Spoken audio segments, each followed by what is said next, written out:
Você acha que eventos culturais gratuitos conseguem democratizar o acesso à arte e à cultura? Por quê? Eu acho que sim. Esse negócio de que o brasileiro não gosta de cultura é uma grande falácia. E quando está gratuito ou mais barato, a gente democratiza no geral.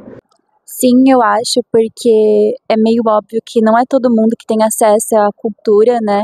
Então, eu acho que eventos gratuitos ajudam muito a galera que quer conhecer, que não tem a experiência e não tem o recurso para ter acesso a esse tipo de situação, esse tipo de evento. O público daqui, em fim de semana, costuma ser um público mais elitizado. Acho que essa gratuidade acaba, sim, ajudando. Muitas pessoas que normalmente não teriam esse acesso a ter esse acesso. Que o valor não altera a qualidade do evento, e sim a produção, os bastidores e os artistas que vão estar ali presentes. Cultura é um direito ou um privilégio para poucos? No Brasil, assistir a peças, visitar exposições e ir a shows virou um luxo. Mas será que tem que ser assim? O sociólogo Bauman, famoso por falar sobre a modernidade líquida, dizia que a gente vive em um mundo de consumo e, infelizmente, a cultura virou parte desse mundo. Ou seja, tudo é tratado como produto, até mesmo a arte. Ir a um show hoje em dia pode custar até uma semana de salário, salas VIPs, setores exclusivos, tudo para quem paga mais. Enquanto a cultura tem um preço alto, quem não tem dinheiro fica do lado de fora, e isso cria uma exclusão invisível. Não é preciso proibir alguém de entrar em um museu. Basta cobrar caro. E assim, sem dizer nada, muita gente é deixada de fora.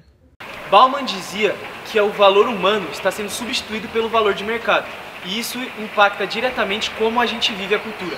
Na chamada modernidade líquida, tudo muda o tempo todo. A cultura antes profunda e transformadora agora virou mais uma experiência descartável. O importante não é o que você sente, mas sim o que você posta. Chamamos o professor Thiago Casado, formado em filosofia, para explicar a parte teórica para a gente sobre esse assunto. Qual a teoria de Bauman sobre a sociedade líquida? Bom, gente, Bauman, ele traz uma perspectiva contemporânea, né, sociológica, e também encontra suas bases na filosofia, né? E para explicar essa sociedade fragmentada que a gente vive, né, que é a sociedade que, a partir do século XX, passa a conviver com novas demandas de trabalho, com novas demandas de produção, com novas relações sociais, né? É uma sociedade que hoje se vê, ao mesmo tempo, ligada a essas instituições do passado, a família, a escola, a religião, né? São as chamadas instituições morais de Estado, elas estão presentes na nossa vida. Entretanto, ela já não nos fornece mais a solidez de antes. Nós temos hoje um indivíduo que se vê sozinho, ao mesmo tempo ligado a um ideal de liberdade, de autonomia, que não se consuma na realidade, né? Porque isso gera também um sentimento de desamparo, né? Então, Bauman ele analisa esse indivíduo nessa sociedade que também não consegue romper com as instituições morais do passado. E aí, como nós vamos conviver com isso, né? Os laços são mais frágeis. Os laços sociais, familiares. O Bauman ele não traz uma receita, ele traz uma perspectiva, nós vamos ter que encontrar, segundo Bauman, né? Nessa transformação da sociedade, os vínculos. Agora, uma visão particular, né, pensando aqui no Bauman, nós seremos daqui a pouco, né, no caso do Brasil, um país de pessoas daqui a 20 anos, né, de um país predominantemente de idosos, né? E hoje envelhecer é também estar muito sozinho. E a sociedade como um todo vai se remodelando também, né? Diante desse novo paradigma, né? E vem por aí. O que Bauman diz sobre a cultura e como o capitalismo interfere nisso? O Bauman ele traz ali uma base, né, epistemológica que vem do marxismo, que vem também da filosofia, da psicanálise, né? Então é importante olhar a partir desse lugar, né, em que ele fala como sociólogo, né? Então a cultura, ela tem sobre ela essas diferentes faces, né? Então a cultura é manifestada pela religião, né? E também pelo comportamento, pela língua, mas também pelo sistema econômico. Aí nós temos o século XX, que possibilitou essa sensação maior de produtividade, né? Essa necessidade de atender uma demanda produtiva. E hoje nós temos o neoliberalismo, que determina não só as dimensões econômicas na vida, mas todas as esferas da vida social, né? Ele impõe valores. Então, essa sociedade é determinada por um sistema econômico, que hoje não é só o nosso sistema econômico, é um sistema que está em todas as esferas da nossa vida inclusive pessoal, individual, né? E cada vez mais se distancia de uma ideia de comunidade. Então, é nesse sentido, a cultura hoje é mediada pela tecnologia, é uma cultura fragmentada, né? Segundo Bauman, e essa é uma visão também da pós-modernidade, né? Nós temos aí um desfacelamento do sujeito, da capacidade de decidir, da capacidade de conviver, né? E nós mantemos ainda a capacidade de refletir sobre isso. Nem tudo está perdido, né? Na visão de Bauman. Nós mantemos essa capacidade reflexiva de entender essa sociedade, né? E eu acho que pode chegar a um esgotamento, né? Quando chegar a esse esgotamento, que acho que já ele está presente, o esgotamento dessas relações, né? O que era antes defendido como autonomia, né? O home office, parece que já está se esgotando, né? Isso já está se esgotando. Não é uma autonomia. É uma outra forma, talvez, de escravização, no limite. Então, eu acho que vai chegar um esgotamento que vai nos fazer pensar também no valor disso, efetivamente, né? Não é voltar para trás. O Bauman não traz essa perspectiva, né? Não vai voltar para trás. Mas a gente vai ter que refletir sobre isso, né? E, de alguma forma, vamos ter que descobrir que, somente coletivamente, a partir de uma perspectiva política, crítica, né, nós vamos caminhar para talvez, né, uma sociedade melhor. Eu acho que a partir da juventude, né, a gente percebeu o levantamento de algumas questões, né? Tem mais ousadia nesse aspecto, né? Eu vou ficar onde eu tenha, onde seja mais interessante, onde tenha mais possibilidade de criação, de envolvimento, né? Mais coletividade, né? E isso é uma luz também, né? Se a cultura é um direito de todos, por que ainda parece tão distante para tanta gente? Vem com a gente entender como a democratização do acesso à arte está abrindo novos caminhos, principalmente para quem nunca teve voz. Se a cultura é um direito, por que ainda parece tão distante para tanta gente? No papel é para todo mundo, mas na prática tem muita gente ficando do lado de fora. Democratizar o acesso à arte vai muito além de fazer eventos gratuitos. Significa garantir que pessoas de diferentes classes, raças e regiões possam viver a cultura de forma plena. A Lei Rouanet, por exemplo, financia eventos culturais com dinheiro público. E a criação de espaços culturais em áreas periféricas é um jeito de fazer a cultura chegar onde ela nunca chega. De acordo com o IBGE, 44% da população preta ou parda vive em cidades sem nenhum equipamento cultural. Já entre a população branca, esse número cai para 34,8%. Não é sobre grana, é sobre transporte e tempo de informação, onde uma pessoa ela trabalha de dia, cuida da casa à noite e se ela quiser ir pro show, ela teria que pegar até 3 transportes públicos. E quando chega lá, será que se sente à vontade? Muitos lugares culturais ainda carregam uma cultura elitista, onde muitas pessoas periféricas não se sentem representadas ou acolhidas. E a exclusão também é física, onde somente 39% dos museus seguem as normas de acessibilidade. E nos centros culturais, essa porcentagem cai para 15%. A Lei Brasileira de Inclusão existe, mas falta sair do papel. Até grandes eventos como o Lollapalooza já foram criticados por não garantirem acesso digno às pessoas com deficiência. Descentralizar os espaços, implementar a acessibilidade real e valorizar a diversidade cultural. É por aí que a cultura vira, de fato, um direito para todos. E se a cultura também for uma fonte de renda, de oportunidade ou até de emprego? Quando a gente fala em evento cultural gratuito, muita gente pensa logo em gastos. Mas o que muita gente esquece é que esses eventos movimentam e muito a economia. O show gratuito da Madonna em maio de 2024 levou 1,6 milhões de pessoas à praia de Copacabana e movimentou mais de 469 milhões de reais. Tudo isso com um investimento de 20 milhões de reais, ou seja, o retorno foi 20 vezes maior. E no ano seguinte, o festival com Lady Gaga superou até Madonna, mais de 2 milhões de pessoas e 600 milhões de reais de impacto na cidade do Rio. E sem falar na geração de emprego.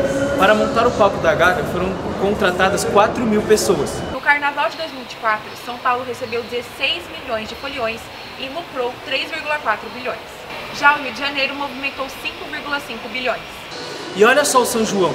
Em Campina Grande e Caruaru, eles injetaram na economia 600 milhões e 688 milhões, respectivamente, com 100% de ocupações dos hotéis e milhares de empregos gerados. A virada cultural de 2024 criou 6 mil empregos e arrecadou mais de 100 milhões de reais em 2 dias de eventos gratuitos. E ainda doou toneladas de alimentos para o Rio Grande do Sul. Ou seja, além de ser um direito, a cultura é uma das maiores forças econômicas do país. É arte, é renda, é inclusão. Então não tem porquê a gente tratar isso como uma coisa secundária. Mas o que faz tanta gente se conectar com um evento, um artista, um movimento? A gente vai falar sobre as comunidades culturais e o poder dos fãs, porque a cultura também é afeto. Eles organizam caravanas, fazem multirão na internet, decoram coreografia e ainda lotam praças públicas. Mas não pense que são só a plateia. Esses fãs são os protagonistas. Você sabia que um grupo de fãs pode transformar uma simples praça num grande festival? Pois é, a gente vai te falar sobre o papel das comunidades de fãs e como elas estão ajudando a democratizar o acesso à cultura no Brasil. Um fã-clube não é só um monte de gente gritando para seu ídolo, é uma comunidade cultural com identidade própria, linguagem e muita organização. E quando o evento é gratuito, é aí que os movimentos ganham força. Os fãs não apenas aderem a esses eventos, mas ajudam a torná-los relevantes, promovendo, organizando encontros e criando experiências coletivas que ultrapassam os limites do palco. Shows pagos, muitas vezes inacessíveis à grande parte da população, ainda concentram o consumo cultural em uma grande elite urbana. Mais de 1,5 milhão de pessoas se reuniram em uma praia para o show da Madonna. E como vocês podem ter percebido, Lady Gaga superou o público da Madonna. E os fãs, é lógico, fizeram parte de tudo. Nossa, eu nunca vou conseguir esquecer a sensação de ver o João pela primeira vez lá na virada cultural. Primeiro show da minha vida e principalmente ver o meu artista favorito. A virada cultural tem um espaço muito importante no meu coração, assim como o João. Eu já fui em um show de um artista que eu sou muito fã, que foi no show da Pablo Vittar. Além do evento em si ter sido gratuito, todo o transporte até a gente se deslocar até o local era gratuito também. Então, eu acredito muito que a virada cultural é um evento muito bom em São Paulo, porque dá acesso a todas as pessoas que não têm valores a serem investidos para ir para algum evento, para ir para algum show, e nos dá acesso a essa cultura. E as comunidades de fãs mostram que os ingressos não precisam ser absurdamente caros e que se a arte é gratuita, o show é para todo mundo. Mas como as pessoas ficam sabendo desses eventos? A começar pela divulgação online, onde atinge as pessoas com maior poder aquisitivo. E existe o outro tipo de divulgação, a divulgação offline. Esse tipo de divulgação é direcionado para as pessoas que possuem uma menor renda e que não são alfabetizadas digitalmente. Os shows privados são extremamente caros e possuem um público muito nichado. Do outro lado está a cultura popular, carnaval, virada cultural e festas no interior, que incluem diversas pessoas. Isso influencia diretamente na forma de divulgação. Essa diferença mostra como o acesso à cultura pode ser ampliado ou limitado, dependendo do investimento e da estratégia de divulgação. Divulgar cultura não é só questão de anunciar um evento, é abrir portas para que mais gente de diferentes realidades possa participar. E no final das contas, é isso que faz a cultura ser sem barreiras, informação para todo mundo e do jeito certo. O carnaval é um dos maiores símbolos da cultura acessível, mas revela uma divisão importante. Nos bloquinhos de rua, qualquer um pode chegar, é só dançar e se divertir. É festa no meio do povo, com música, dança e criatividade. O carnaval turístico é diferente, ele é estruturado para um público pagante e é uma vitrine no Brasil. O bloquinho é a essência, enquanto o carnaval turístico é um produto. Mas os impactos são imensos em ambos. Movimenta a economia, alivia o estresse da rotina e valorizam as diversas culturas e religiões do país. Mas a cultura gratuita não se resume somente a shows. Também temos exposições e peças de teatro. As exposições gratuitas são espaços de contato com o novo, com o provocativo e com o pensamento crítico. Isso acontece em museus como o MASP, em ruas, escolas e praças. Elas aumentam o nosso repertório cultural e promovem bem-estar. Mas e as peças de teatro? Professora, como foi sua experiência com Verme? A minha experiência com Verme foi a primeira vez que a gente foi contemplado numa lei de fomento ao teatro na cidade de São Paulo, o que mudou totalmente a nossa relação com o espetáculo. A gente já tem a companhia há 10 anos, né? A gente faz 10 anos esse ano, estreamos outros espetáculos, fizemos outras coisas, mas como a primeira contemplação, assim, foi uma experiência muito maior, né? A gente consegue propagar muito mais o trabalho. Então foi uma experiência assim grande. Como você acredita que a gratuidade da peça influenciou na plateia? Influencia e continua, né? Influenciou e continua influenciando na plateia porque as pessoas vão. Acho que a verdade é essa, assim. O público de teatro já é um público mais difícil, já não tem, né, tanta popularidade mais. E o fato da peça ser gratuita permite que mais grupos de pessoas alcancem esse espetáculo. Então, a gente acredita que a pessoa não precisar de um planejamento prévio financeiro para estar com a gente ajude na propagação da peça. O espetáculo, quando ele é gratuito, mas ele é fomentado de alguma maneira, ele já foi pago, né, com os nossos impostos. Então, na verdade, eu acho que essa é a maneira mais justa de chamar o público e também de garantir o acesso à cultura, que é um direito nosso. Como artista, como você vê a gratuidade de programas assim e como isso influencia na sua carreira, na sua profissão?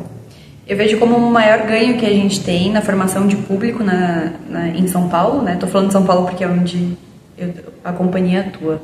E isso influencia quando a gente pensa o que a gente está falando em cena e para quem que a gente quer que isso chegue.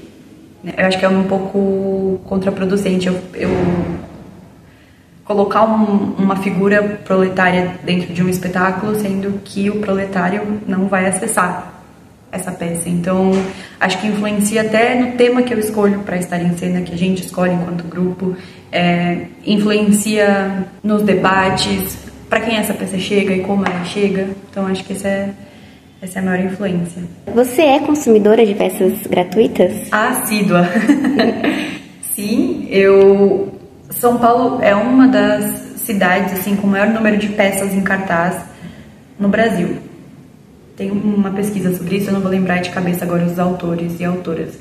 Mas isso reflete também o quanto, no nosso capital cultural, o quanto a gente consome, o quanto a gente ocupa a cidade. E muitas dessas peças são gratuitas ou a preço extremamente popular, né? Eu já acho que a peça mais cara que eu paguei nos últimos tempos, assim, a meia entrada era R$5, ou completamente gratuita. E em determinados momentos é importante que a peça seja gratuita para que eu assista. Então, grandes centros culturais, como o Centro Cultural São Paulo, vejo muita coisa gratuita lá. A antiga Oficina Cultural Oswaldo de Andrade, o TUSP na Maria Antônia, também já vi algumas coisas gratuitas. Então, isso, você já sabe os lugares, os teatros da prefeitura, principalmente, peças que eu não teria condições de assistir em outros espaços, que fora de lá o ingresso é R$160 e que eu assisto porque estão nesses teatros. Então, eu consumo muito e boa parte do que eu consumo seria absurdamente afetada se o ingresso fosse cobrado. E a cultura é muito mais que diversão, é resistência e inclusão.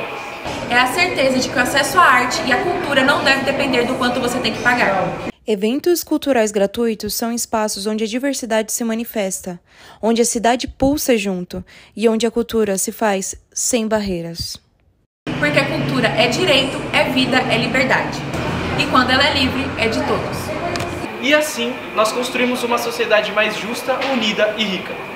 Fique agora no Capítulo Inédito de Avenida Brasília. Até a próxima.